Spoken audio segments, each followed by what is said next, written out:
Ayurveda really seeks to look at the deep basic motivations of the individual, of their happiness, their joy, and we connect the mind and the capacity to live in reality and manifest life that is an homage to your deepest desires, right? Yeah. That is the Yeah. key of Ayurvedic psychology and Ayurvedic medicine, because ultimately it is to serve the soul. I want to heal your pain. I want to heal your heart. I want to balance your blood sugar. I want to take away your headaches. All these things so that you can listen deeply into your heart what you want to do. And Yeah. you have the capacity, mental, emotional, physical, to follow through on your deepest desire and enjoy the process of creating the life you want, as well as enjoy the fruit of your effort.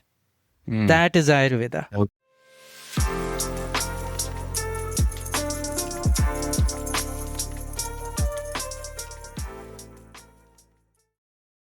we can fill in people what we're talking about a little bit because I think that's super helpful. Sure. Because our relationship goes back a long a ways, Yeah. several years. Yeah. Um, I found you, I don't even know, 6 years ago or so, 5 years ago. Yeah.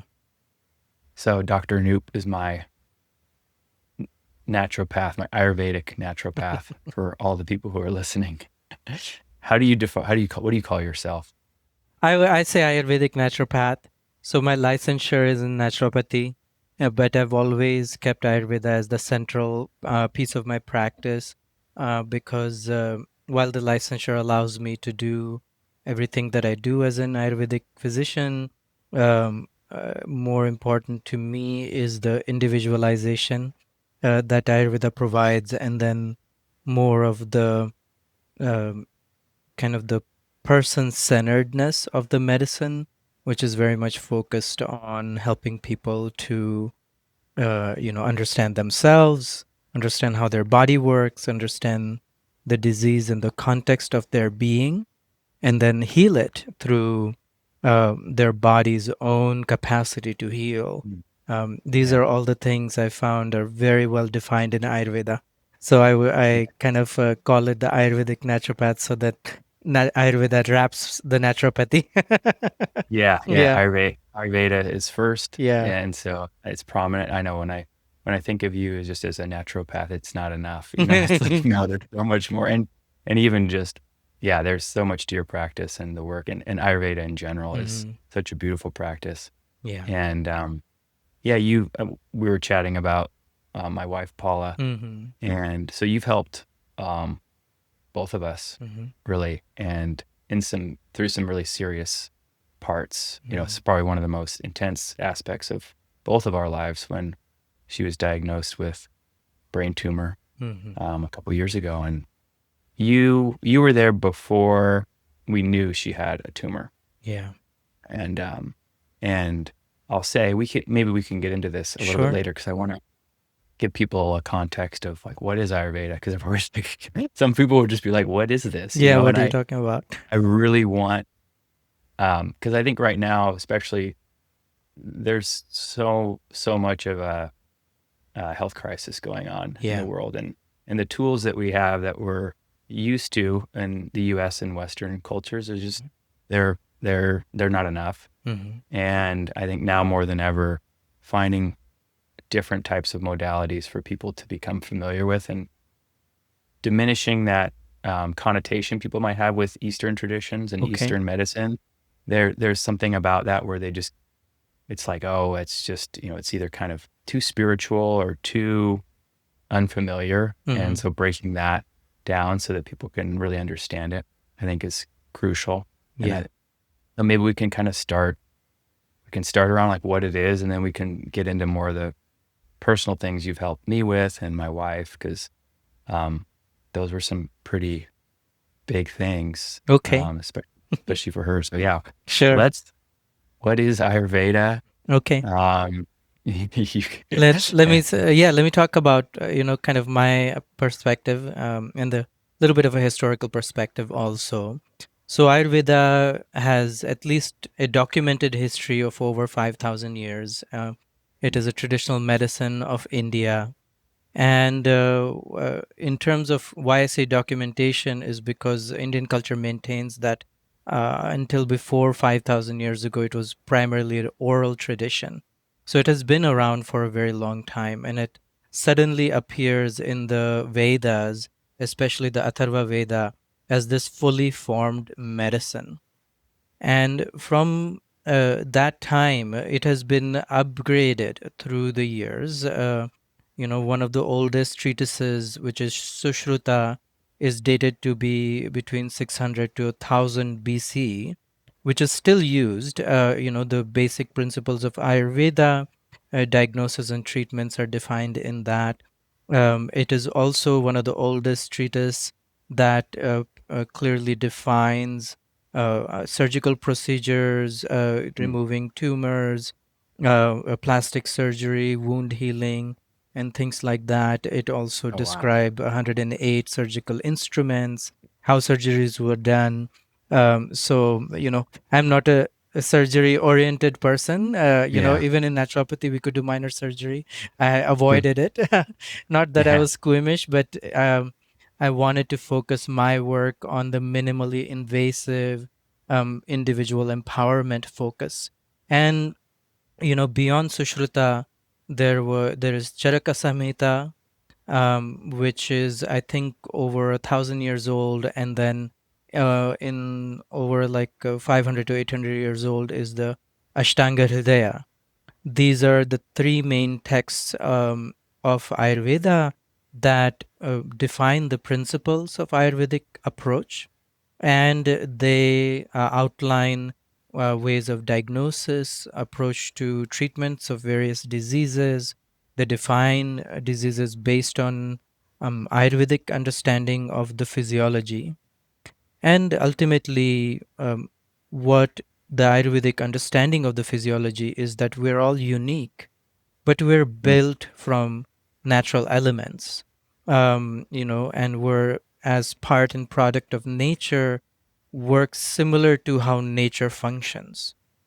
Yeah. And so Ayurveda gives us this very well formed and intuitive language for understanding the person, their disease, their strengths and weaknesses, and then also outlines which remedies, diets, lifestyles, and approaches will allow to you to strengthen that individual, allow them to heal their disease and live the healthiest, most optimal life possible.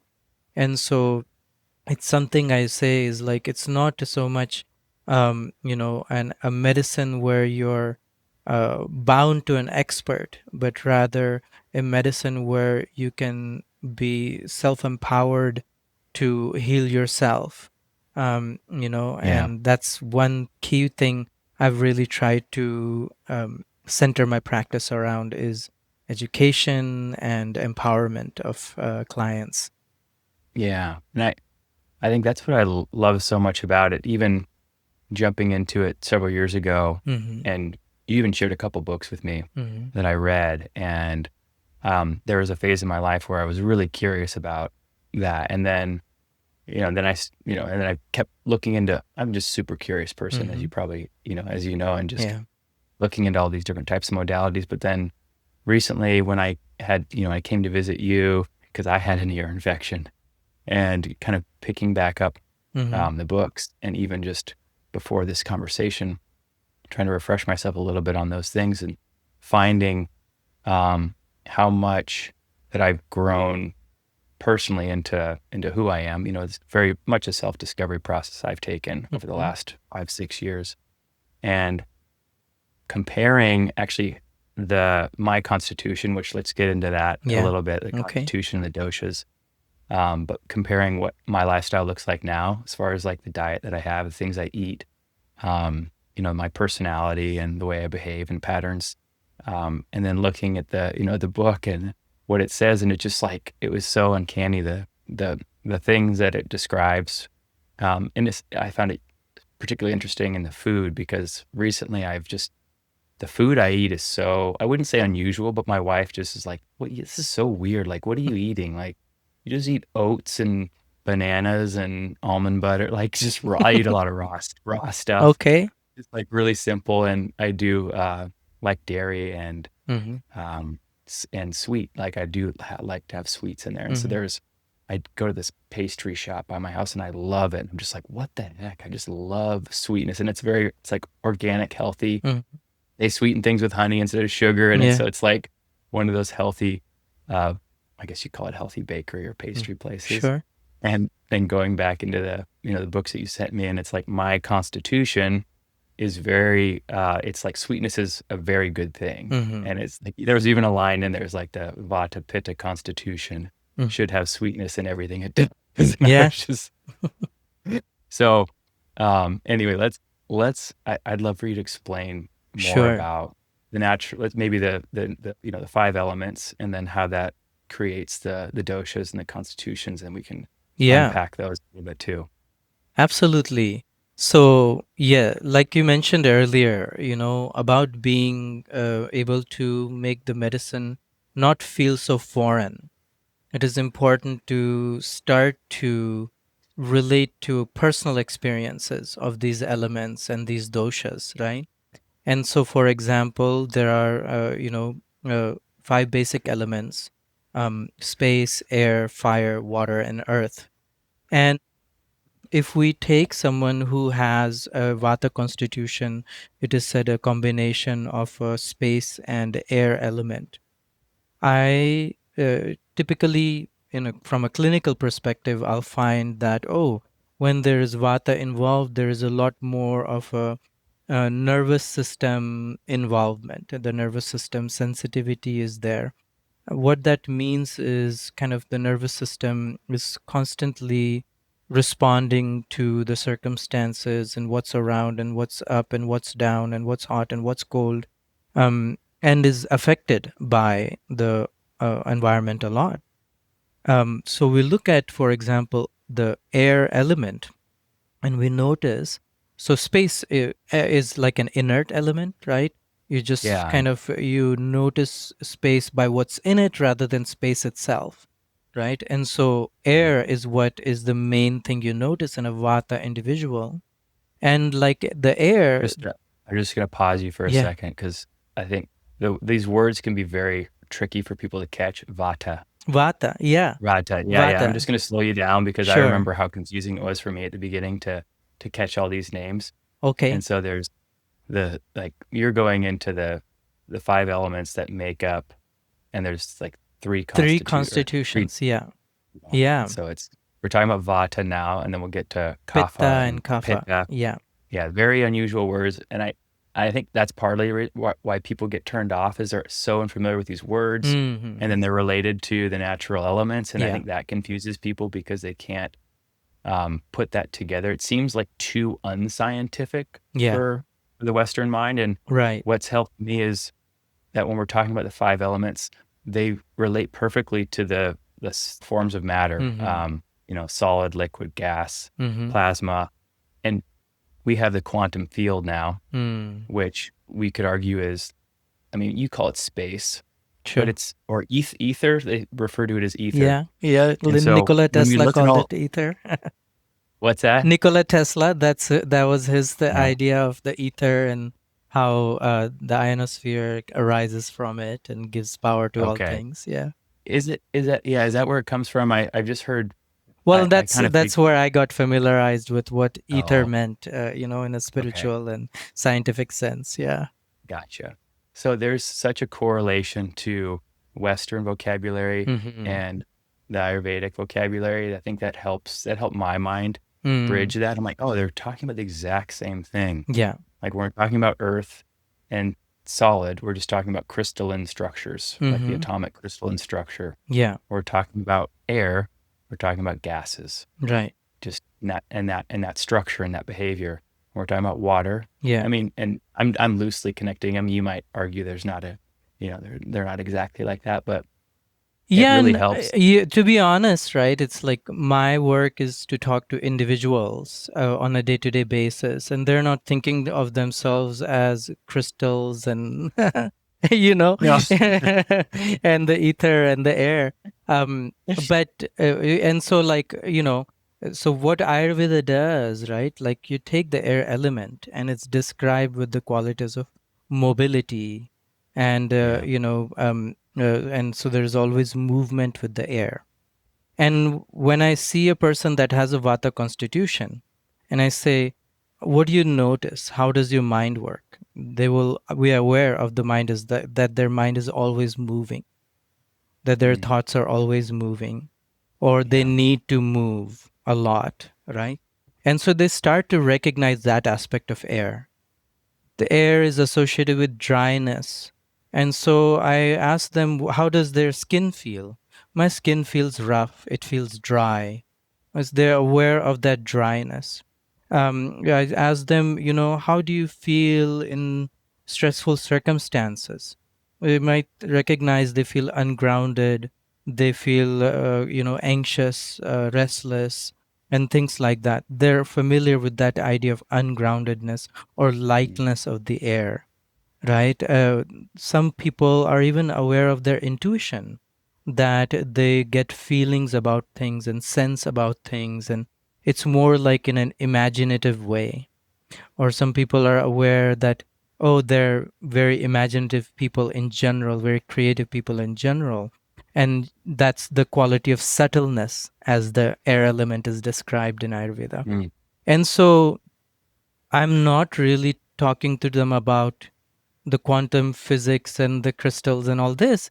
I'm talking to them about like what they experience in their day-to-day life.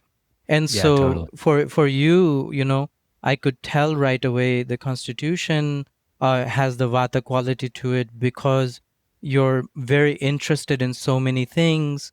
Your mind can move through ideas and make complex connections. It's not bound by hard structures and rigidity of like this is here and that is here and that is there. You can make those subtle connections between things because your mind is predominated by that air element, right? You Mm. can Yeah. see the subtlety of things.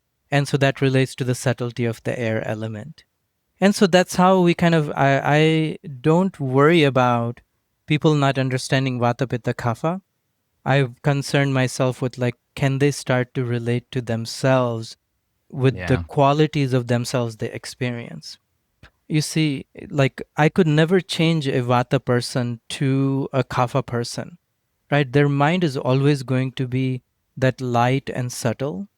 But, instead of their mind kind of jumping through various forms of imagination and becoming ungrounded and anxious, what I would work on teaching them is ways to, kind of ground into what feels real, what feels more solid, and in their and Vata people are very intuitive because they're sensitive, and so like intuitively what feels more like what makes them feel more steady and calm, right? And so you have like 100 ideas going through your mind, but if one idea feels like this feels the best to me, this fits my thinking naturally, this makes the most sense to me, suddenly what happens is your mind feels okay, that I feel more connected with this idea. I feel more grounded in this idea. My mind doesn't run around when I'm focused here, right? So you can see that groundedness comes by actually finding their inner connection with what feels right and true. Same way you have to kind of look at, like you mentioned about pitta dosha. In Mm. pitta dosha, there is a active element you see of the fire, and then there's a subtle element of water. And so fire, we can all tell, tends to be hot to touch. It's sharp and and it's painful when it burns, right? It feels, drying also. Um, but unlike air, which kind of flows all over the place, fire spreads along the medium of its flow. And so you introduce to people like how they function. So a fire element, for example, it can burn through things and penetrate things. And so these are individuals that are very much like intellectually interested in things. They're interested in like things being practical, not just imagination and superstitions, which is what the air element can relate Yeah. to imagination and superstition more easily, because they can see that very subtle connection of like the stars and how they might affect me, versus for a pitta individual, who has the fire element, that won't make any sense. But what will make sense is that, oh, how their psychology might be affected by the circumstances, how they grew up, right? Or Mm. how their physiology might be affected by, oh, your physiology tends to have a higher metabolism, which is increased fire element or capacity to process, which causes more heat in the body, and so therefore you have a pitta quality of the metabolism, right? That's why you tend to feel more hot than others. That's why you tend to run more warm, or the heat makes you feel more sick and things like that. So relating to them with like, oh, that's how fire element is experienced and shows up, Yeah. right? It makes so much, yeah, it's so Yeah. much easier to understand when you have those Yeah. examples to live by. Yeah. And self-awareness, the books do an interesting thing about, they're talking about everything, right? And when they're talking about everything, you can see little bits of each in yourself, like vata or pitta or kapha, but then you can really tune into like what feels the most like me, right? And through that you can start to say, oh, that's me, that's me, that's the constitution people most relate to. Anybody that comes to me like you who has some background, they say my vata is going like this, my pitta is going like that, they will Yeah. say, right? What they mean is like, oh, my mind is overactive and rushing, and I'm having a hard time grounding. They're saying my vata is like this, right? Or they will say my pitta is like that, I'm feeling more irritable, my body has some burning sensation, I'm feeling inflamed in my body or overheating in my body and things like that. Or they'll say my kapha is like this, I feel heavy, sluggish, my brain feels foggy. So they'll relate it like that. And when you're wanting to learn any language, you can't learn it by just memorizing. What is closest to our understanding is our experience, not memory. Mm. Through experience, if we keep relating the word to it, right? Oh, that's vata. Like my whole voice is getting dry by talking a lot. That's my vata aggravating. Then you start to see, oh, dryness is associated with vata. Then you see dryness on your skin. Oh, my skin has a vata aggravating. Then you start to notice dryness in the eye. Oh, my eyes are having vata, right? And Mm. so it's more like, my job is to always say, what do you experience? How does that relate to your constitution? What do you experience? How does that relate it to your overall function? Ultimately, medicine comes down to correcting the function of the body, right? And what you feel is like the symptoms of that function, you know dryness or heat or sluggishness or heaviness are all symptoms of what is how the body's functioning. Yeah. And so that's how we kind of get to the clinical side of things. You tell me your subjective experience, and I tell you what the body's doing with it, right? Over time, like yourself, right? If you keep paying attention to how your symptoms are, and then we have talked a few times about how those symptoms related to the inner function, then you'll be able to start to self-diagnose about, Yeah. oh, what is happening with my voice, what is happening with my stomach, what is happening with my joints and things like that. And that's where Yeah. we try to reach people's understanding, is understanding what is happening. Right. You you get to and the goal is really in getting people so accustomed to their behaviors, their patterns, their sensations Mm-hmm. of who they are and what's happening in their body physically, but also mentally and emotionally. Yes, And all those things are so tied together. they And I are. think we'll probably get into this too, which is also such a beautiful aspect of Ayurveda, is Mm-hmm. it balances it across the spectrum of, you know, physical, mental, emotional, and spiritual. And so even as physical symptoms may Yeah. arise, you're talking about dryness in the hands and, the eyes and the throat. Yeah. Um, People may also start to realize that there's some dryness or air or space in the way that they're thinking, or in the way that they're feeling, and how all of these things are connected, Yeah. right? It's not just an isolated event of, oh, I'm having a physical symptom, and so I'm going to put lotion on, and that's it, right? I mean, Mm-hmm. you can do that, and maybe you Yeah. don't need to overthink that one too much, Yeah. right? Like, Sure. but maybe there's some chronic conditions, or some things that you're experiencing that keep happening, or that have been a part of your life, Yeah. and you just don't understand them. Then you can start to look maybe at another layer beyond the physical. Right. And so understanding the pitta and vata. We haven't gotten to kapha yet. Yeah. We can touch on that a little bit so people have the Sure. full spectrum of what that is. But essentially, what you're saying is it's like it's a guide into self-discovery. It's a guide into Yes. authenticity, which really hits home for me. That's why I love this so much. Mm-hmm. It really gets people into touch with who they are and Yeah. what's happening in them. Yeah. Yeah. So, Just to give a shout out to the kapha, right? mhm, So kapha is yeah. water and earth element, and I find the kapha is different from vata and pitta, because in vata the air expresses primarily, and space is more passive element. In pitta, fire expresses primarily, and water is the passive element or the secondary element. In Kapha, we see this kind of almost a dual nature. Some people are more watery. And so, what that would mean is, their tissues are softer, more kind of retaining more water, more supple. Their voice is kind of softer and sweeter. Their emotional life is a little bit more flowing. They feel good with people who are feeling good and down with people who are feeling down, and they're very emotionally attached. Physiologically they might have a little bit more tendency for water retention, belly fat that is kind of softer and things like that. Slow, they want to kind of slowly flow through life and go along more easily. That's water element, like water flows along the path, it's least Yeah. resistance.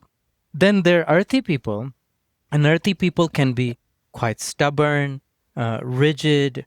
I like things a certain way. Their voice, instead of being like lighter, soft, their voice can be very like this low, earthy Mm, voice. yeah. Their belly fat, for example, instead of being soft and soft to touch, it can be quite hard. Their muscles, rather than muscles having softness, can be quite more dense, right? Mm, Earthy, for example. And so there also is a difference within the constitution in terms of okay. which element is predominating in the physiology. And and so how I interact with the people also is affected by what is the element they're presenting. And so kapha is very interesting also, is because generally um, they will be a little bit more kind of patient, and a little bit more, um, understand things through feeling more than just intellect or more than just imagination. They have to kind of get a feel for something rather than and then, for example, water, because it is more empathic or more sensitive, like water is a universal solvent, right? If I Yeah. create a feeling for them when I'm conversing with them, they will get it right away. Versus a earthy kapha, they have to feel for themselves, you know. Uh, And so you can help them understand, and as long as they get a sense, they have to try it. And then when they feel for themselves, they're like, okay, now this is my belief, this is how I you know um yeah. but Yeah. once both of those, once they have committed to a sense of a way of being or sense of things, they really are very loyal to that. Um I love kapha constitution because myself is that is the aspect of myself I have to kind of work on building, within myself. So I don't go crazy with my. What is that part of your constitution, or is that a part of you that you're trying to work on? So, Yeah, what are? so it's interesting. So I was born, my mom says I was born dry, literally with like flakiness on my skin. And it was actually a medical condition where there was like Oh, little amniotic fluid remaining. And so oh, I had okay. very low immunity, very low weight, and all these things. And so I had like, we would say in clinical sense, very vata physiology. Mm. All of my life I thought, oh, I'm a vata pitta individual. um, and because my skin was always dry, my physiology and my mind was kind of irritable and sensitive, and so like a very vata pitta physiology.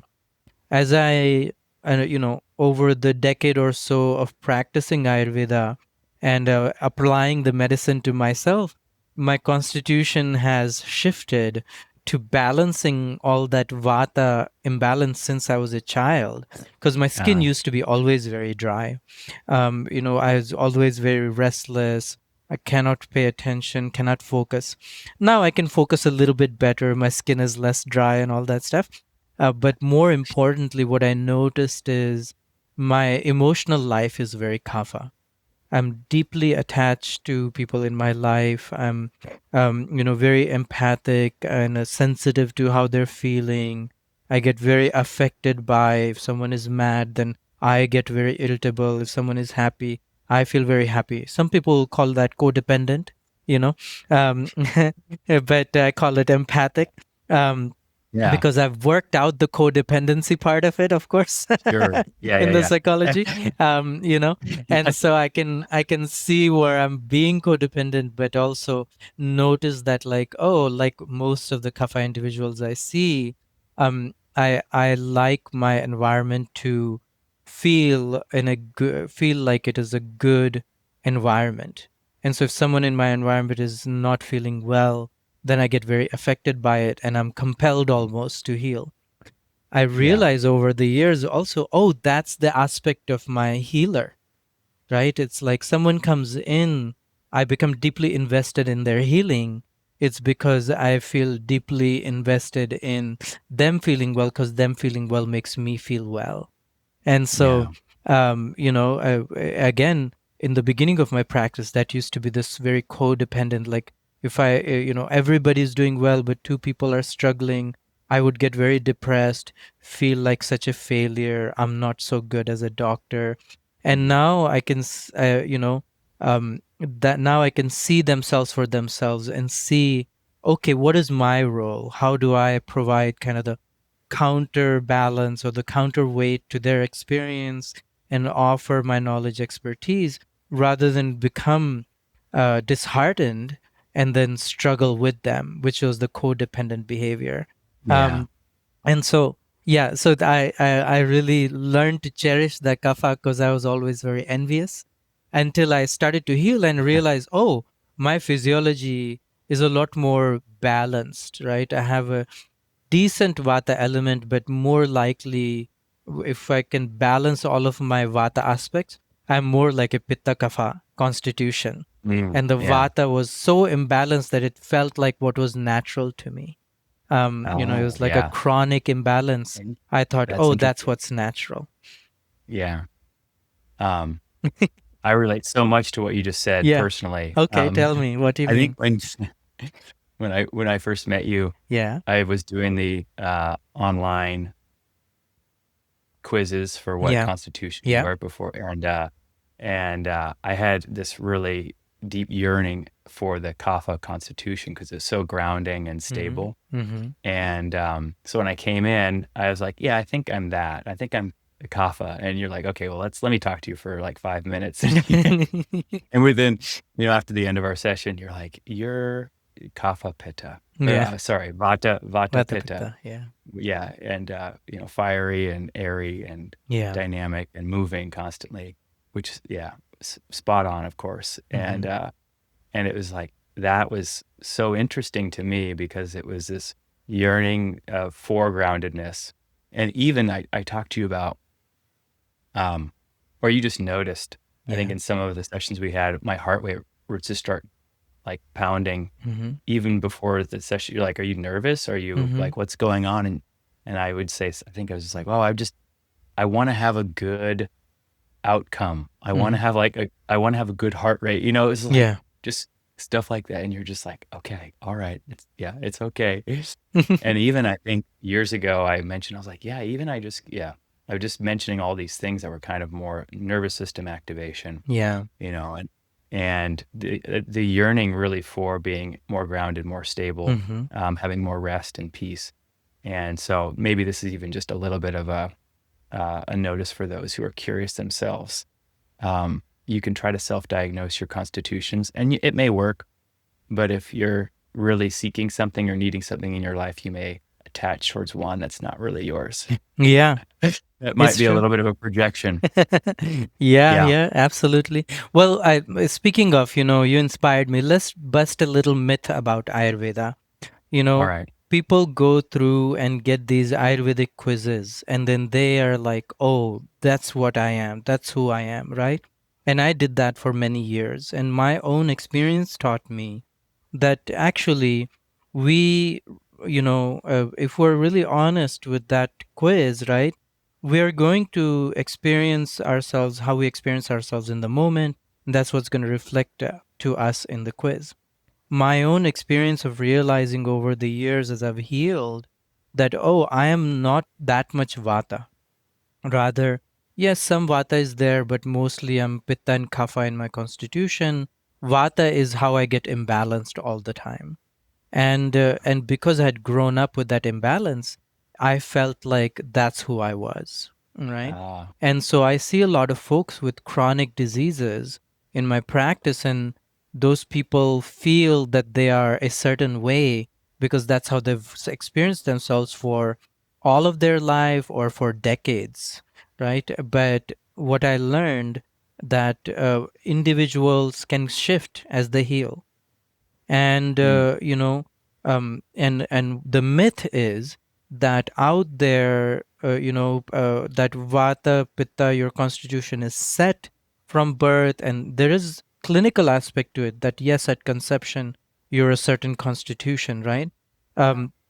But in reality, in lived experience, right, your constitution is dynamic, right? There, even vata individuals can experience kapha imbalances, right? mm, Even pitta individuals can experience vata imbalances, and also that as you heal, your physiology can completely shift from a certain type of constitution that you are bound to. And so you really have to think of yourself as what you're experiencing in that time of your life, looking at does that feel balanced or could things be better, and working on balancing if you feel like things could be better. Ultimately, the work is of being intuitively aware of what feels optimal for me, right? yeah. How much sleep feels optimal, how much food feels optimal, how much work feels optimal, how much exercise feels optimal. And through that, you start to get your own nuanced um, constitution, right? If you ask me my constitution, I will say something outwardly, but even with decades of experience here, I still question. I'm like, maybe I'm like Mm, Vata Pitta Kapha balanced, but I know the momentum of my life is moving towards Kapha. And the only steady mm, element in that is, okay, moving away from Vata to Kapha, and the Pitta is always there, right? And mm, so it's like, okay, I can say at this point in my life confidently, I'm Pitta Kapha constitution, right? yeah. But when I get old and infirm, and my bones get thin and my hormones drop off, the Vata is what's going to show up more, right? Ah, And so Vata is going to be the primary aggravation. So I'll always need to work on my Kapha dosha because I have had a lifelong issue with having less Kapha. And so all this to say, right, like you read the books, you understand what is your constitution, and then work on balancing it, but don't get tied to rigid rules, Yeah. right? Think of yourself as the plant outside. It is changing by the season, right? It's adapting to the circumstances, and always be adaptive. How you're feeling that morning might be pitta aggravated because you ate something too pitta aggravating yesterday. So you don't want to do a vata balancing diet that day, even if you are vata. You want to do a pitta balancing diet that day, right? Or, what that means is pitta is fire, right? And so if you ate very spicy, if you ate very hot food, and you're having acid reflux and burning and, irritable bowels and things like that, today you want to eat something cooling, calming, regulating to the physiology, rather than something that vata aspect will be like eating um, something cold or damp, right? You want Yeah. to soothe yourself in the body anyway. So um, that's I love total that you myth said, that we're rigid and stuck. yeah. I'm so glad you said that. And because all of any modality that you seek, whether it's Ayurveda or even I compare, um, there's a rigidity in a- astrology, and even, have you heard of human design before? I've heard of the name, yeah. It, yeah. Anyway, there's these things. They lock people into specific traits and personalities, and based on the time you were born and your name. And I think people do find um, groundedness in structures and frameworks like that.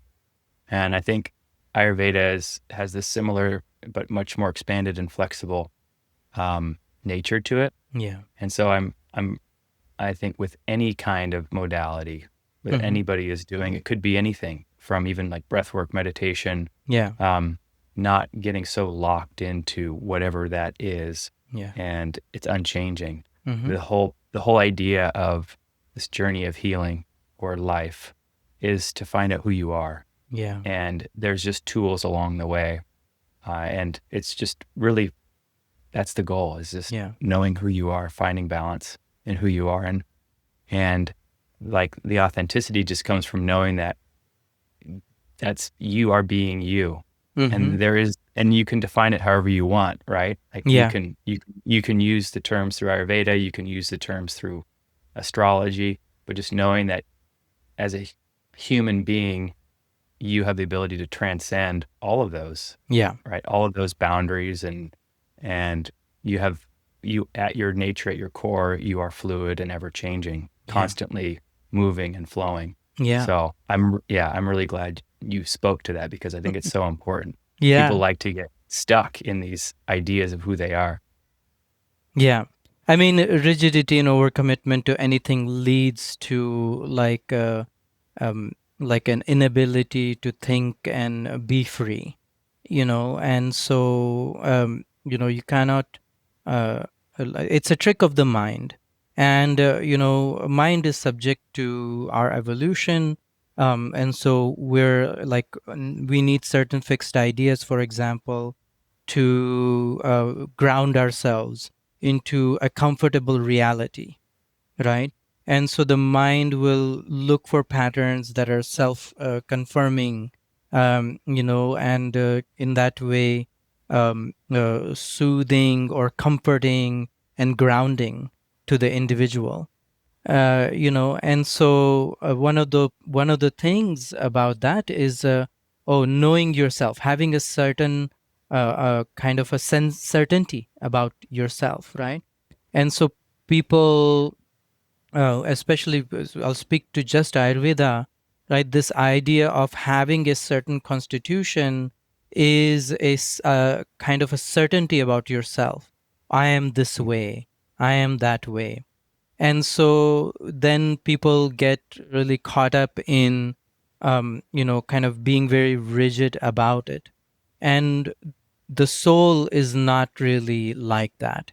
The soul is, is kind of omnipotent, as we say. And so, depending on the circumstances, it can express all things, and but Yeah. it expresses what is most uh, poignant for that moment, or most important for that moment. And so, to make the mind more less in the shape of an ape and more in the shape of a human is really about removing the mind from these rigid ideas of having certainty and having comfort, and having like a rigid sense of what's right and wrong, you know, but rather looking at things from an intuitive, moral, and virtuous perspective, right? Which is which is where, like, so we'll kind of step a little bit into Ayurvedic psychology. We can pull back and we can go deeper into it as we go into the Sure. conversation. But Ayurvedic psychology, again, looks at the individual, um, uh, you know, um, mm, more as a spirit or a soul, and less as like a rigid animal, right? Hmm. Yeah. But Ayurveda recognizes that we are an animal, and so what it says is, like, in terms of the body, we have to always look at it as a dynamic physiological machine that has to be constantly adapted to the circumstances. And that adaptation can be based on our routines and our rhythms and our diet and lifestyle and exercise. And so that we can make the body most optimally functioning using these things, right? But it looks at the mind, the ego, the personality as much more dynamic. It is not nothing subjected to the rigidness of the physiology. It is Mm. actually much more related to consciousness, and consciousness is about, like, ideas and ideals and awareness of truth, right? Yeah. And so what that means is, say for example, growing up Indian, my awareness of myself is as an Indian. So then, my identifying myself as an Indian, then I want to attach myself to Indian things, right? Stereotype time. I eat curry, right? My kids say, "We have to eat curry again." And it's like, sorry, you know. Um, my Have kids are to. American It, born. They're my wife is American, and so, but it's just who we are. just who we are. Yeah. Being Indian, right? Oh, I'm attached to the Indian flag. Being Indian, I'm attached to loving cricket. Being Indian, whatever, whatever, Yeah. right? I'm Yeah. in the field of medicine. That is a very stereotypical Indian thing to do. Engineering or science, right? All these things, right? Yeah. However, you know we if I look at myself more as kind of a soul coming through this shell, or through this filter of the person, this body, this ego, I look at it's like, okay, there are certain traits available to me, right? Being Indian and growing up in that culture, I'm able to understand Ayurveda very well, and I'm able to understand, kind of have a cultural, intuitive understanding of Ayurvedic texts, Ayurvedic spirituality, and all that stuff.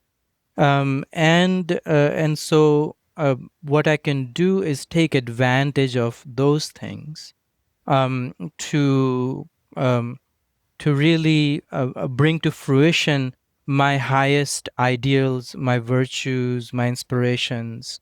What is innate and natural to me.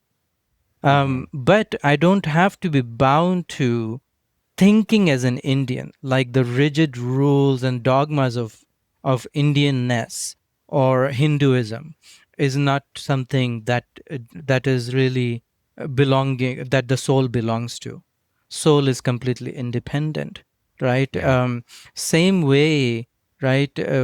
People gets bound to the dogmas of society, Yeah. of like, this is what is success and that is not success. This is what is worthy, that is not worthy. This is what is valuable, like take women for example. It's completely undermined that they are, they are often the primary parent and the lifeblood of children's consciousness, and they are who gives that softness and love that is necessary for children to develop rich and really um, humane emotional lives, you know Yeah. and that is thought of as like secondary in our society. And many Totally. women come and they will say to me that, oh, I'm just stay at home. I'm just, my husband works, and so I don't try to complain so much because he's doing Mm. so much hard work. And so, they're coming to me because they're sick, their needs are not met, they're unhappy, they're lonely, they're, having all these emotional, difficulties on top of their physical difficulties. Yeah. And, all of that is born from this idea that they have not consciously, because many of them are, you know, modern progressive type women, but unconsciously they're looking at themselves as not as valuable, right? Yeah. And and so that's a very easy example, but every single one of us questions our value, questions our worthiness, questions our belonging, questions how, if we are truly, um, like say, like who we are, versus being an imposter, right? Yeah. And this is kind of a societal disease, that we are not really seeing ourselves as a soul that is undefined by societal norms and values. That Yeah. societal norms and values are sort of like rules and manners we teach our children, Yeah. right? And Right. as we grow up, we have to outgrow the societal norms and values and choose what is the highest, most virtuous norm, and what is the best, most moral value I can live by. And that, being able to embody that, I find people are most happy, right? Absolutely. Yeah. People feel like I'm the most connected. And so when people start to have those experiences, which is just like, people are interested in raising their kids homeschooling, for example, and they want Hmm. to homeschool them because there's too much violence at schools. They want to homeschool them because they feel like they can really be with the child and have a deeper connection with the child. The child can grow up, and then they're shamed that, oh, but the social life of the child, and they're being deprived of all of these experiences and all that Right. stuff. But look at our schools are designed around um, carrying forward the lowest common denominator, no child left behind, right? I don't mean to be political, but what ends up happening is, children are often bored, and so no wonder they get into mischief, they get into cell phones, they get into, playful pranks, because we're not that kind of animal. We're truly a playful, silly, creative, and, dynamic animal. And so what ends up happening is, anyways, children are like, becoming made to be machines and workers. Now, Yeah. people are shamed, and so they cannot live up to their values around, say, homeschooling, because society looks down on them. Mm. Um, Yeah. and so they're not able to enjoy what feels natural and good to them, right? Yeah. In a personal level also, and I'll move off this point in a moment, but in a personal level also, like if you value say um if you value, for example, like truth, or if you value, for example, how you look, you value what you eat, right? We'll often say, things like, oh, I'm behaving like a prude, I'm dressing, too extravagant, and things like that. We constantly undermine what we value in order to Yeah. fit in, because we appear too special or different from society. And that's like we're undermining ourselves, thinking that we should fit in some way. Yeah. I mean, you were speaking to school in particular, Mm-hmm. um, but so many of the systems that we have in place, we don't need to go down to this rabbit hole. But I think it's important for people to have the context of nearly every system, large authority that we have in place right now, even in the medical authorities, political, these large institutions, education, even monetary or financial systems. Um, if you look at them now, they're falling apart. Mm-hmm. They are built on beliefs, values, and foundations that really don't hold true to what it means to be a human being. Right. And they are so rigid in their perspective. It's so narrowly focused. And, being on the health topic now, right, between Ayurvedic and just what we're doing at Terraform Projects, it's Mm-hmm. related to health, but what we've been brought up in, at least in the US and Western cultures, is so narrow. Mm-hmm. It's such a limited facet of what it means to treat ailments and disease, and to find health and healing, and to really find empowerment through yourself. Mm-hmm. So I think all of these systems are like a tiny fraction of actually what it means to be a human being.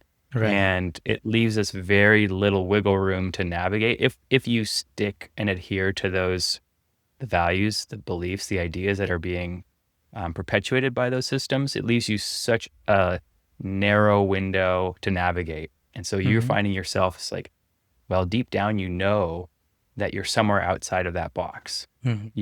And you maybe can't consciously express it. You can't, you're not aware of it. But in there, that something's off. For Okay. example, being a mom, stay-at-home mom, deep down, that is the most beautiful thing that you can offer a life and a family. Mm-hmm. And maybe you can't express it because our society and our systems are so strong and have been in place for so long, that instead you swallow it, and you shame instead, as a reaction, because your conscious belief is that it's not as valuable as you believe that it really is. Yeah. And those types of, like, the limitations we put ourselves in, largely societal and cultural, prevent us from really touching the truth of who we are. And that creates a very vicious internal cycle, psychological, emotional, and then eventually physical, Yeah. which is where we can get into the idea of chronic disease and Mm-hmm. autoimmune diseases and just physical symptoms in general. I think often there's this cascading effect that it has, where we're disconnected from a spiritual perspective, which I think you were touching on. You were going into that, Yeah. this idea of us as a soul. We are unbounded, right? Yeah. We are Yeah. infinite, and we are expansive.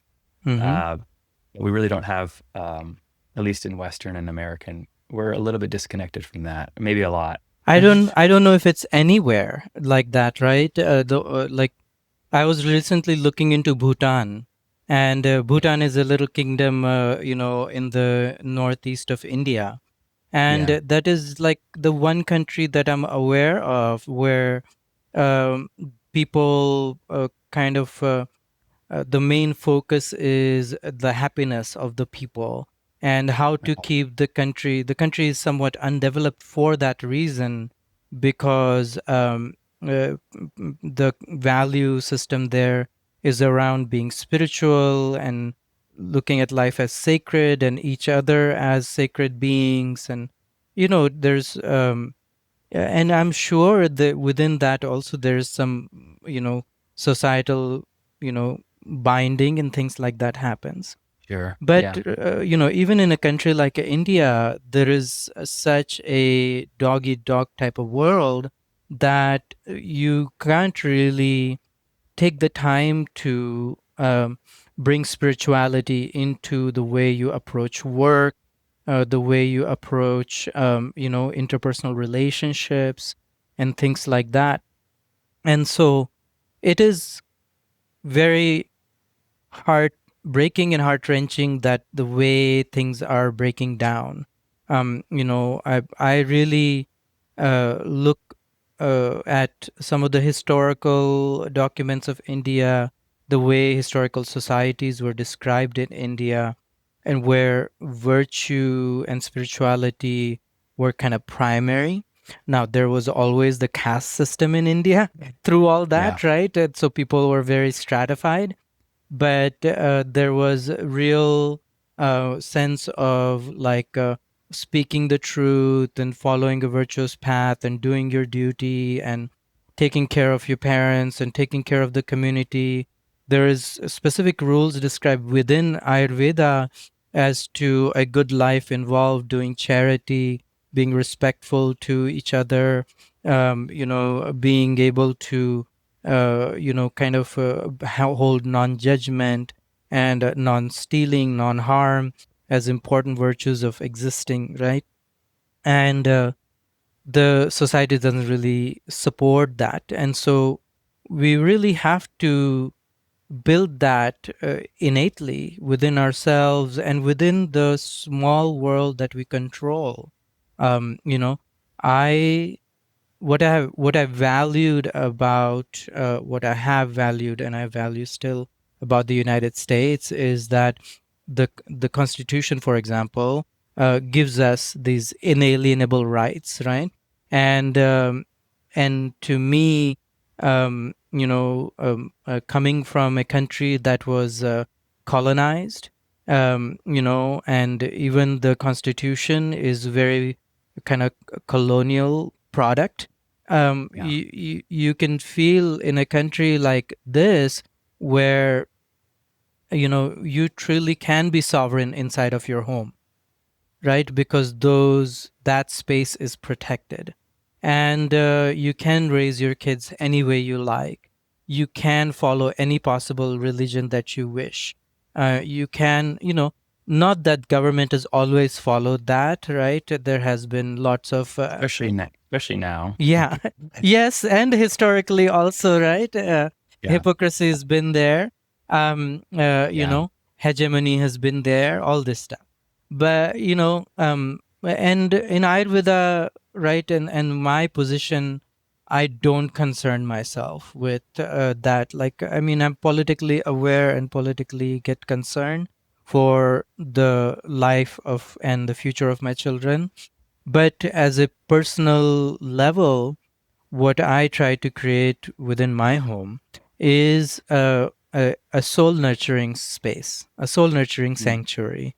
Yeah. We look forward to the little joys of planting seeds, growing our garden, taking walk through the meadow, enjoying the seasons, understanding what the plants are doing, looking at the deer and considering what are the benefits and challenges of their lives, being Yeah. respectful of our environment.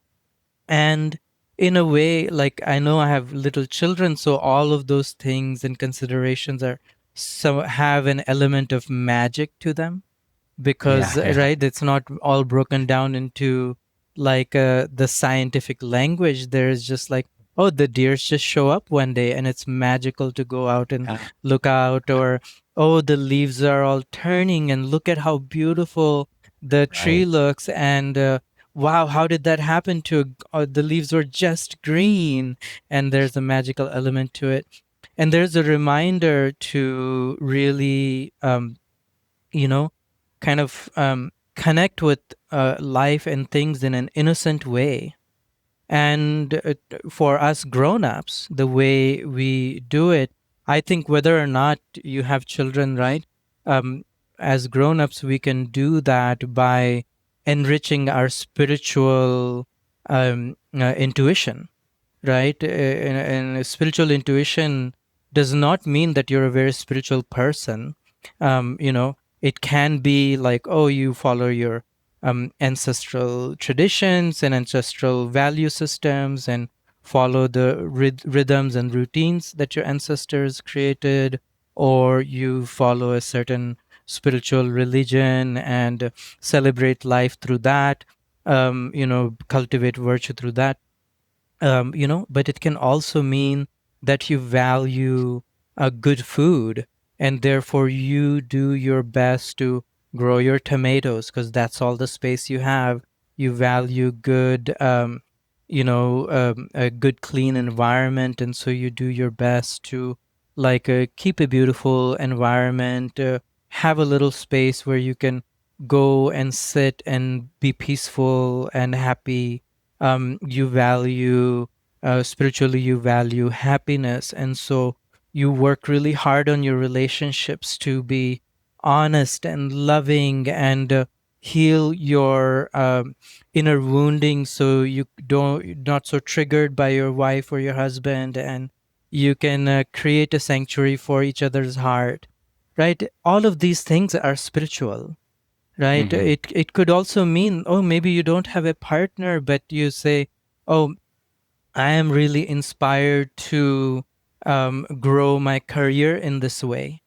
I'm really inspired to be very successful in that way. And so you study hard, you celebrate your interest and your inspiration, you enjoy the joy your heart feels when you read a book and you're able to apply that at your work, and you get a positive feedback, and you are like completely like a dynamo.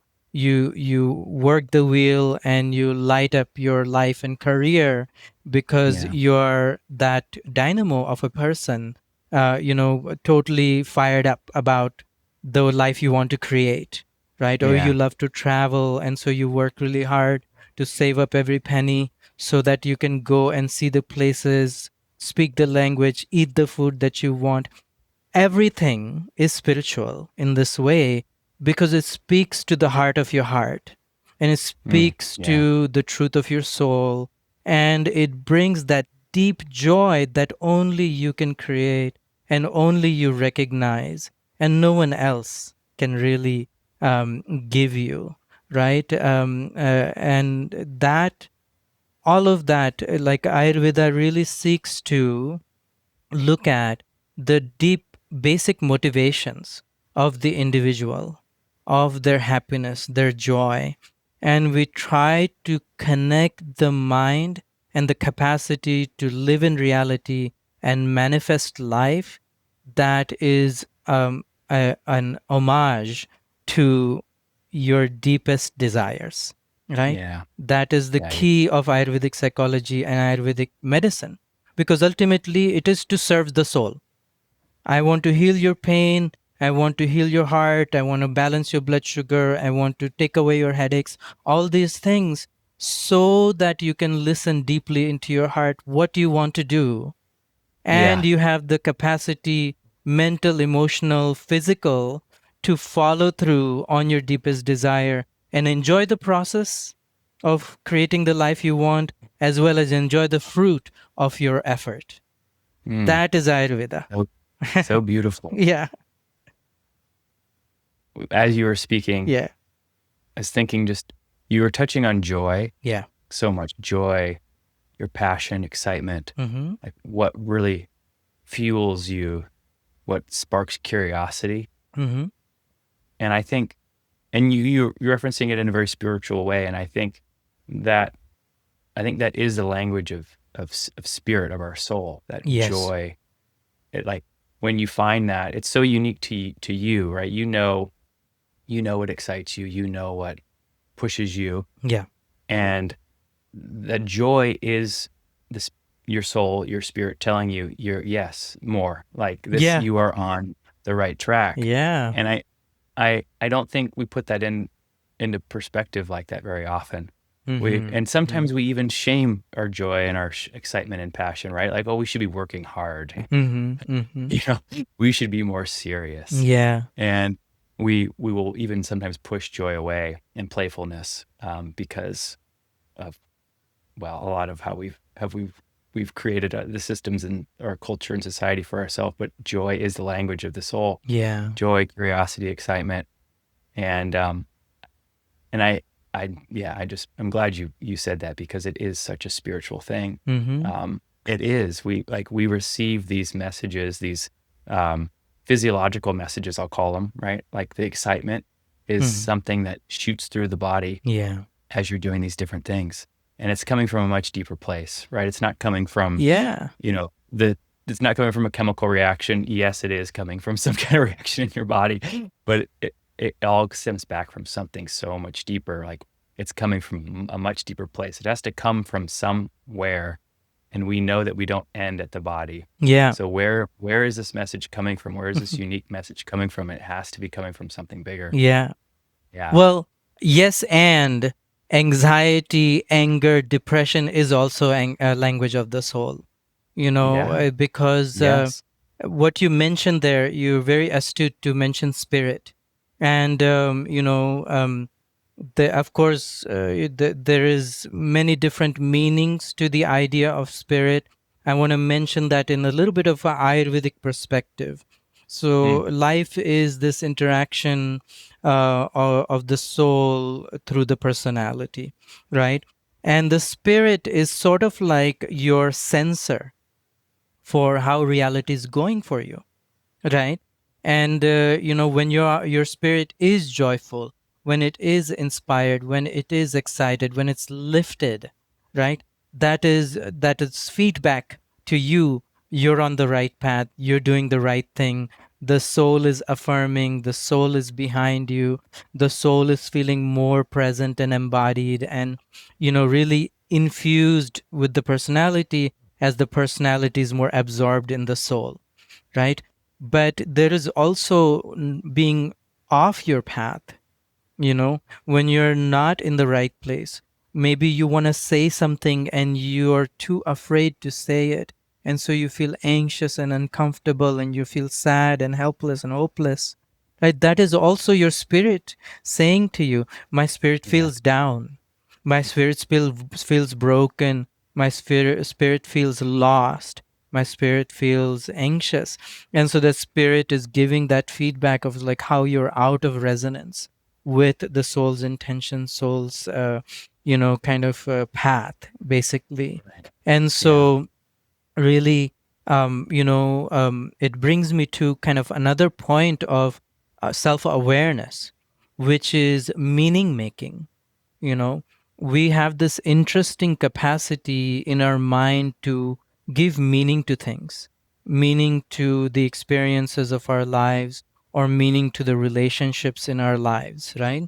And we have to kind of pay very close attention to what something means to us, right? If something is very meaningful to us, doing that thing is going to lift our spirits. That is like a given thing, right? If it is meaningful to you to see that smile on your wife's face, then finding a way to bring that genuine smile on her face is going to lift your soul. You're going to be excited, your feet are going to move faster, you're going to make time to make that thing happen.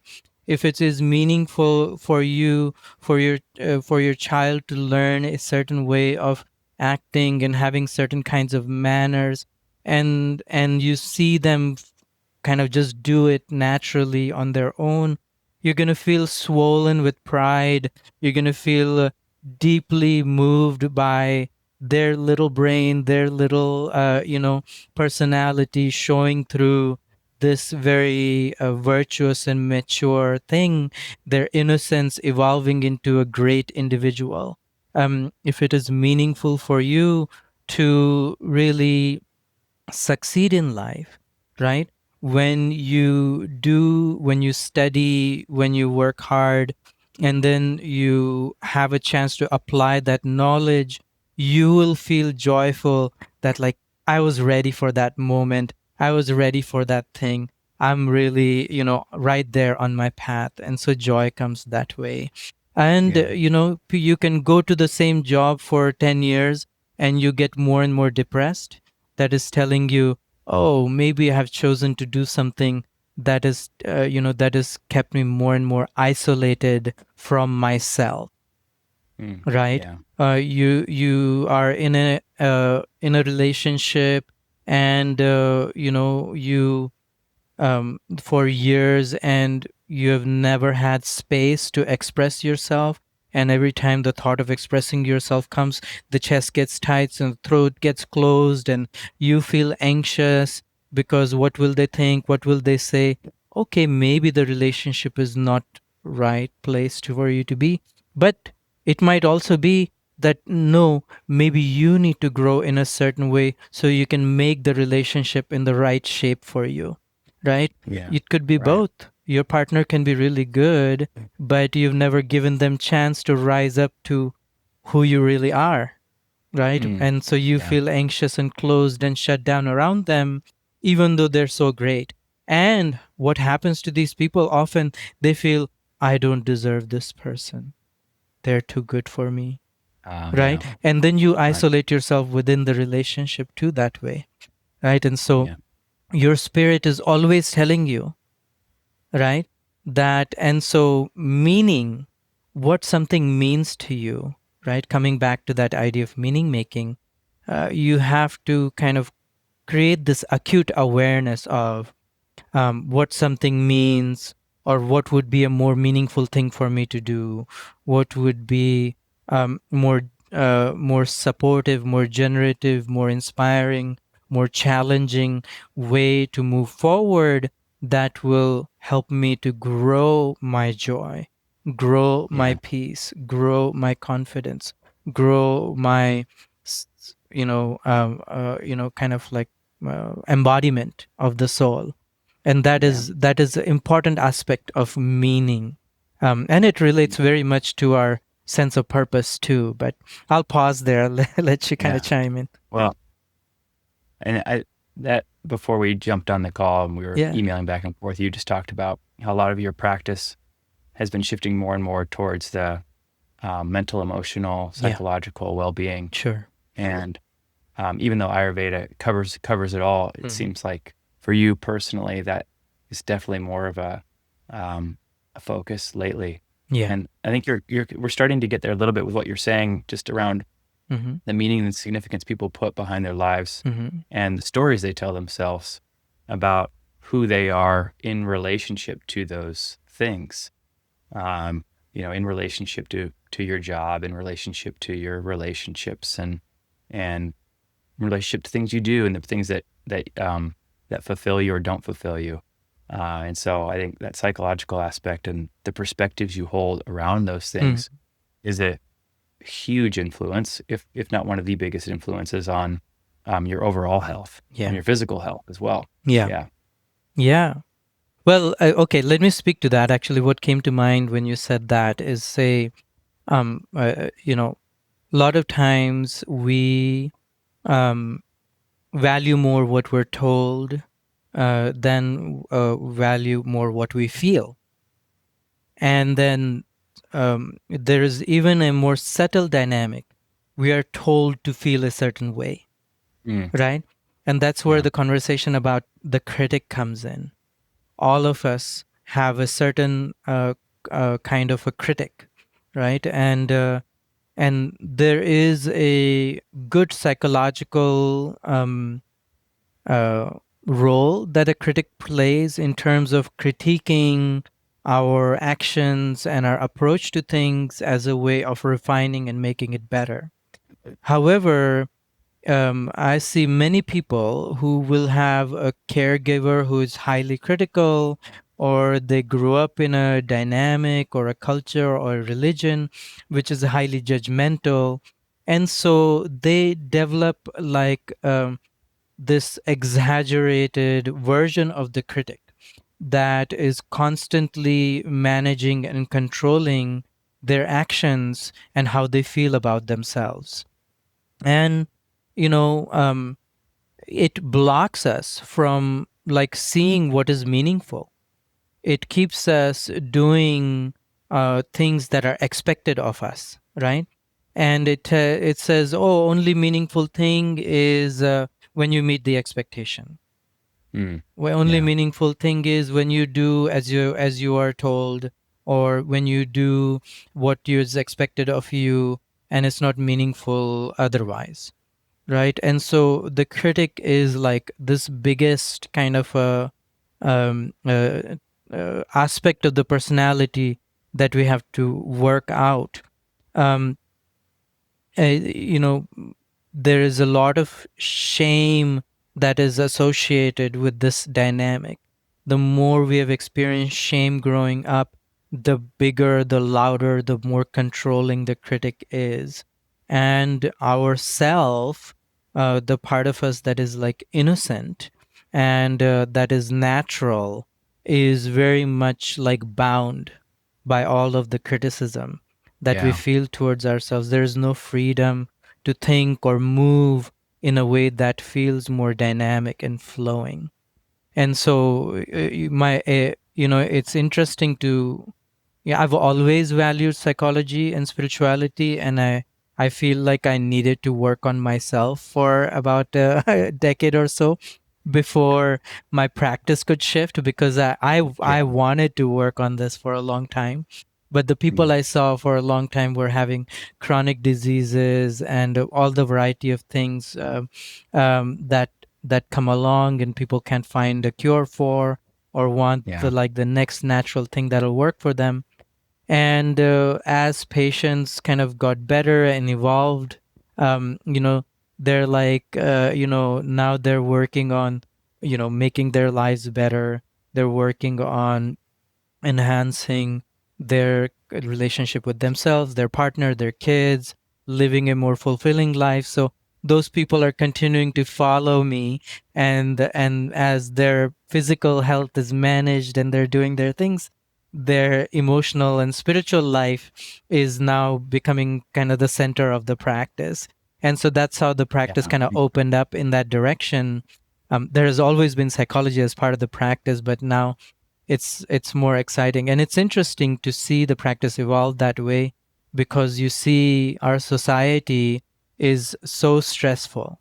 Yeah. It's like almost seems by design that households need to be two income households, and still we barely make it. It almost seems by design that children have to be put in the care of a third person, and therefore they don't develop the kind of security, safety, groundedness that you would feel at home. It almost seems by design that you barely make it, and therefore you cannot really enjoy time and space to think of the deeper meaning and deeper purpose of life, right?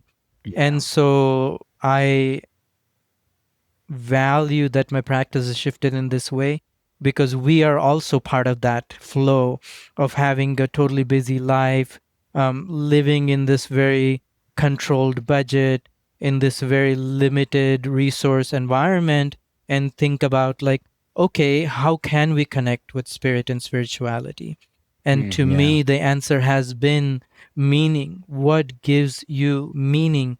And meaning, for if you really pay attention to your own spirit and yourself, I've discovered myself that the most meaningful things are deeply personal, intimate things that are free, or that are very cheap things, like growing your garden and cooking Yeah. yourself a delicious meal and being in the company of your friends and family and sharing A joy. warm beverage A is all I need. warm That beverage, cool beverage. tea or oh yeah, Yeah, that is just warms my soul, and that's yeah, exactly. or a croissant or yeah, Yeah, it's they cannot make so that expensive.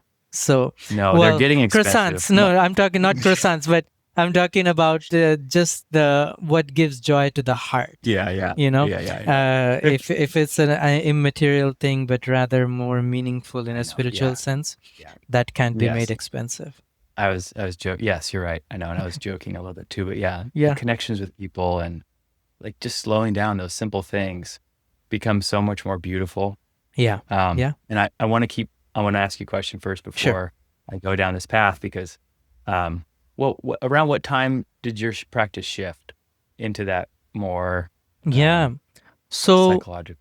so I like I said, I had always been interested in psychology and spirituality. I struggled a lot with my mental health through undergraduate. Very depressed. I would say, addicted to partying and drinking beer.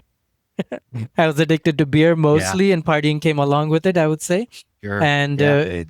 I went along with my depression as the only time I was happy was I was in an altered state of mind. Mm, And when I faced my suicidality, I really got a little bit concerned about the impact of that, wow. Yeah. and on my family and those who loved me, and I wondered why. What's the point? Why am I so angry? Why am I so upset? Why do I feel so horribly ashamed of myself? All these things, and so I looked towards. Well, I was always kind of studying history, and through history, I got really interested in spirituality, old indigenous cultures. And so I picked up a few Indian spiritual books. And then I followed through on studying shamanism with a Lakota teacher and medical Qigong with a traditional Qigong master. And those three things really shaped an inner experience, which then made me interested in the gateway to spiritual, freedom, which was through psychology. I could Yeah. do those things, but I couldn't maintain my spiritual experience until I started to work with my therapist and really started to work out how um, my personality was completely incongruent with spiritual experiences. How Mm, my life experience, my behaviors, my beliefs about myself were completely incongruent with the moments of spiritual ecstasy and joy. And mm, so then I got interested in psychology. Um, okay. and luckily, Ayurveda presents an aspect of psychology. So I studied psychology even before I kind of got deep into naturopathic medicine, Ayurvedic psychology. Right. And then in Yeah. naturopathic medicine, we studied counseling and all those techniques. So Okay. those had always been a little bit of a part of my practice. And then I think through the years, as people kind of worked with me closely, their bodies got healed. They come to me, less frequently, but then when they come, they would recognize, they could talk to me about their problems. They could talk to me about things that are bothering them emotionally. So there was less time needed to talk about the body. So we just started taking more time talking about the mind and their Yeah. spirit. And that, I think, led to the word getting around to other people. Oh, Hmm. my doctor helped me a lot with my anxious relationship or the struggle I'm having with my kids. And so then people started to seek specifically that, you know. And so I would say probably in the past 3 4 years, the practice has started to shift in that direction. And Mm, this in 2025, I consciously chose to focus on that aspect of my practice because once the political winds changed in our country, I started to see a lot more folks kind of being just affected by their environment.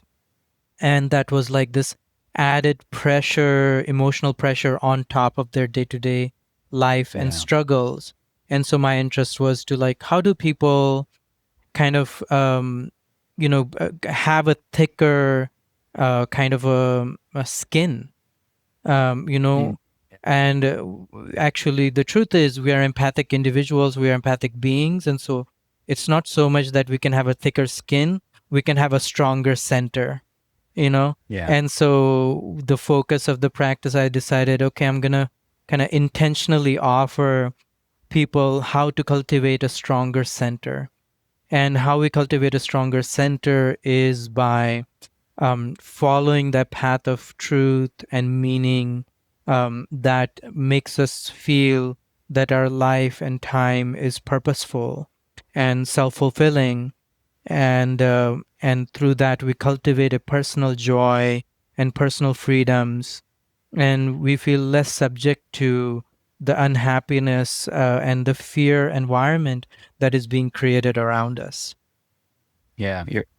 You're empowering people as well, like through that, through your work, through this part of your work in particular, but through it all. Hmm. Um, being able to really solidify someone's center, someone's groundedness Yeah. is empowering. And I think you've touched on it and talked about it throughout this whole podcast, but it's that we all have the ability to heal ourselves. Yeah. We all have the ability to find the peace within us. And especially in the times now, there's so much turmoil. It's Hmm. very difficult to find peace Yeah. for many people, and developing that psychology, that mental fortitude, the emotional fortitude, the groundedness, stability, while still not losing your empathy and your humanness and your compassion. Yeah. It's like even developing that further, right, is even probably part of what you're doing too. Yeah. Um, is becoming more human, becoming more in touch with your emotions, your mind, and your body, but also becoming more powerful at the same time. Hmm. And from that position, it's like you can take on anything. Yeah, it's true. Like, My father-in-law gave me a book when I married his daughter. That was like how to fix everything yourself, right? And it had everything of like the household things. And I value that gift because I grew up fatherless.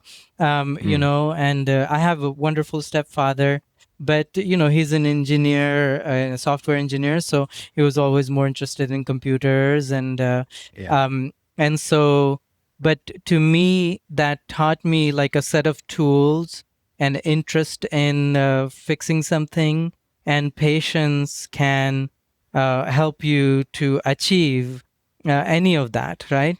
And so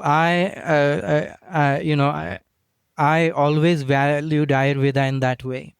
yeah, Ayurveda is a set of tools, and with enough patience to take time to learn the tools and understand how to apply them, you can help yourself, you can heal yourself.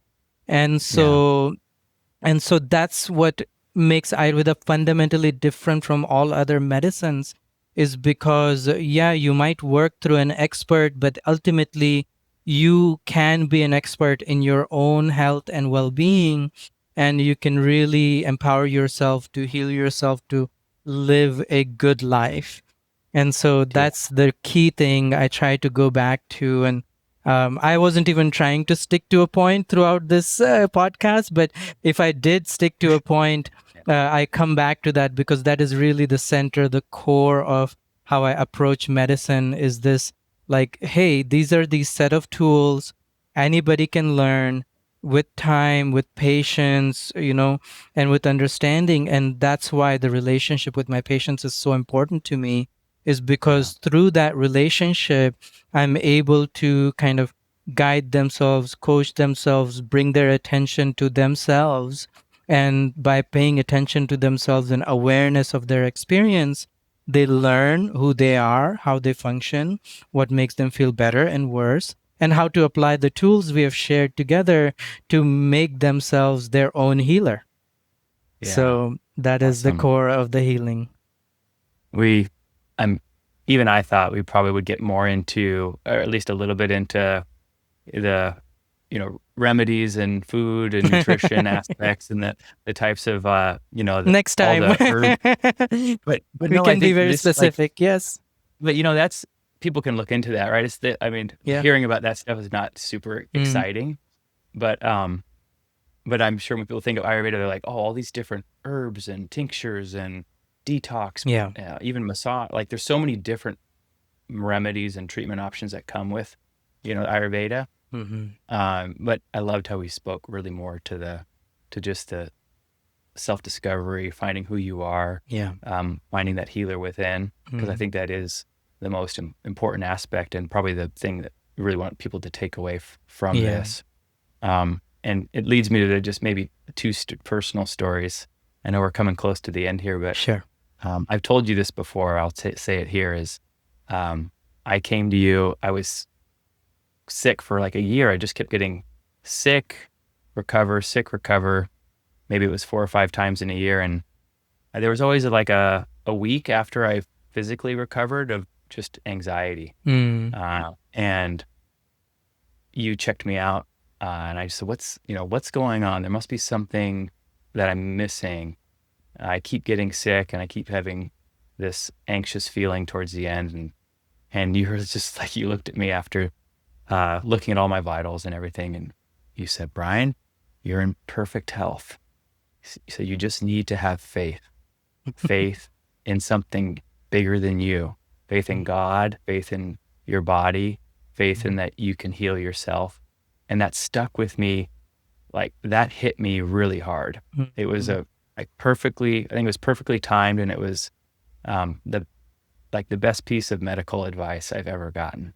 Mm. The best prescription I think I've ever gotten from any doctor by far. Mm. And from that date, that might have been 4 years ago or something like that, maybe a little bit less. But I remembered it so distinctly because from that point on, I didn't get sick, like seriously sick, to the point where, you have to miss a day of work or you were like in bed all day. I got like little things where, I'd have a sore throat or a Mm. runny nose, but I didn't get seriously sick for like over 3 years Wow. from that moment. And, and it was, and didn't really tell anybody about it. I Hmm. kind of kept it to myself. And I think I shared it with my wife, and maybe my brother. So really close people around me. But Hmm. then I decided to I shared it with somebody because I was like, oh, this person really needs to hear this story. And it was 3 years later. Hmm. The next day I came down and I had a horrible sore throat. I was like sick. I didn't work. I laid in bed. And but and part of me was just like, it was, I wanted to keep it to myself, but I didn't think sharing it was gonna, anyway, it was just interesting how that all unfolded. Yeah. But it was just such an amazing treatment and such a Mm. remedy, that you won't get with most doctors, right? They'll usually send you home with something. Oh, do that, try this, or send you home with nothing. Hmm. Um, if there's nothing physical presenting itself.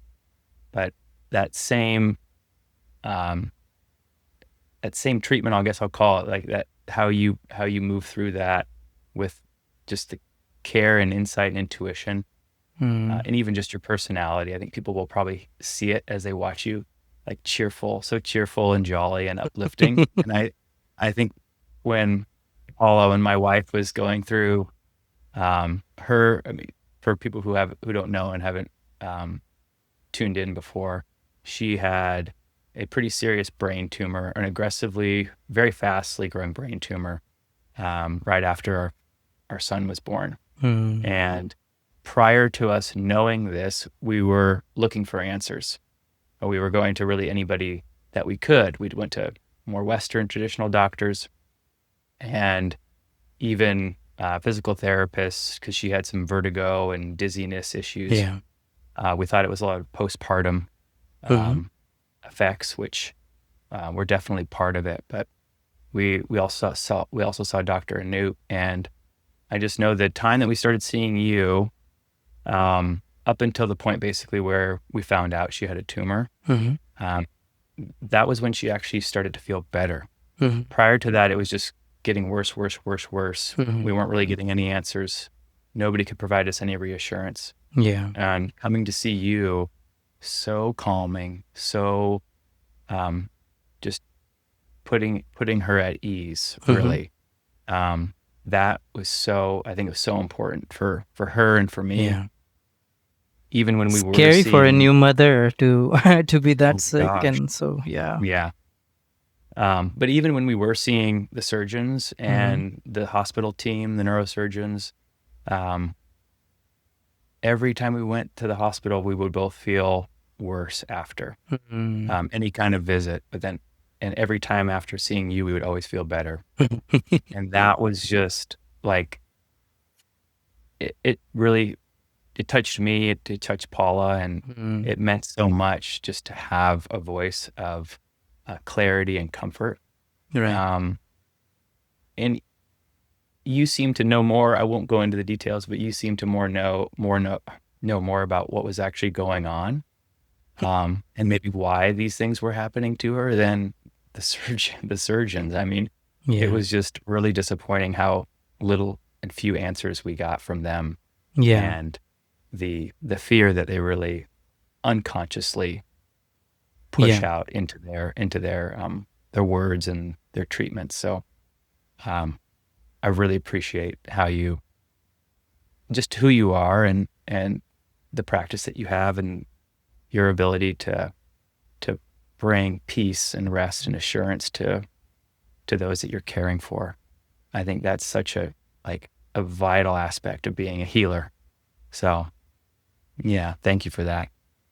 Thank you, Brian. That is such a Mm. gift to hear that, and I don't know. My heart feels grateful to have people like you in my life who, um,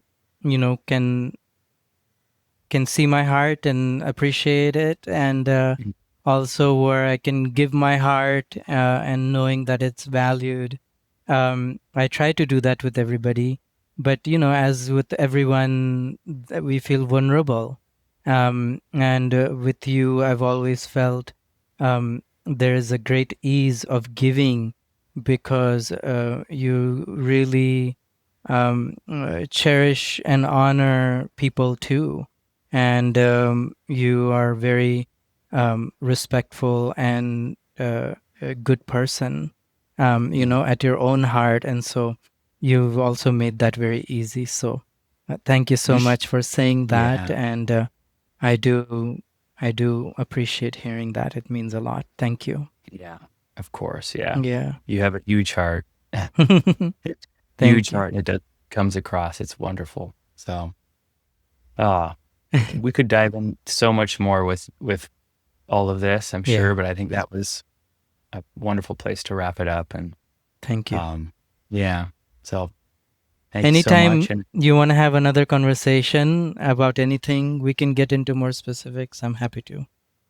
okay, yeah, we Thank can you. definitely do that. Yeah. Wonderful. All right, take care. I'll Take talk care. to you later. Namaste. All right. Bye.